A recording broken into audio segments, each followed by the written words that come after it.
उन्मादानर एक प्रतीक राष्ट्र एकता राष्ट्र अखंडता एवं मातृभूमि सुरक्षा प्रतिवर्ष श्रीराम महायज्ञ समिति आनुकूल्य जितेबाला रामनवमी आसे ये रामनवमी सर्वप्रथम कार्यक्रम जहाँ को युवपीढ़ी माने भद्रक युवपीढ़ी माने यह आयोजित करी आज से शुभ अवसर ये अवसर में मु सर्वप्रथमे भद्रकवासी तथा विशेषकर युवक मानक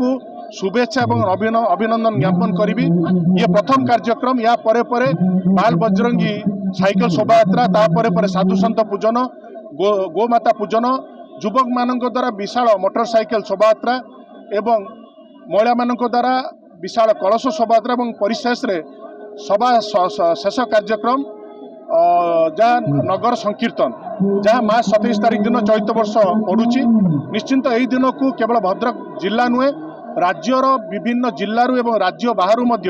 अनेक राम भक्त उत्कंठार सहित या अपेक्षा करते क्यों दिन रामनवमी आसब एवं आम भद्रक रामनवमी सामिल हबू कारण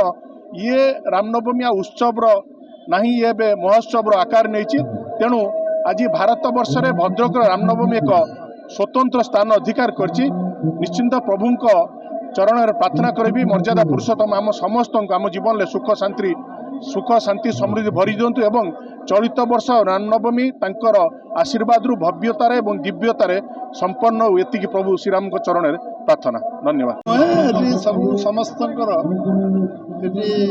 दल मत निर्विशेष समस्त सहयोग श्रीराम महायज्ञ समिति आज गणदौड़ मातृभूमि गणदौड़ कार्यक्रम कर रामनवमी कार्यक्रम प्रथम विशेष कार्यक्रम ही वर्ष वर्ष धरी युव समाज विशेषकर आम युव समाज समस्ते दल मत समस्ते एकजुट हो गणदौड़ कर गणदौड़ ऐतिहासिक गणदौड़ कार्यक्रम एवं एथिरे आम देश समाज को एकजुट करने एकत्रित करने दल मत जो एक प्रयास है सफल हो निश्चित भाव में गणदौड़ आगामी दिन युव समाज को उत्साह प्रेरणा जोगेब एवं आज समस्त को संगठित करने संध्या।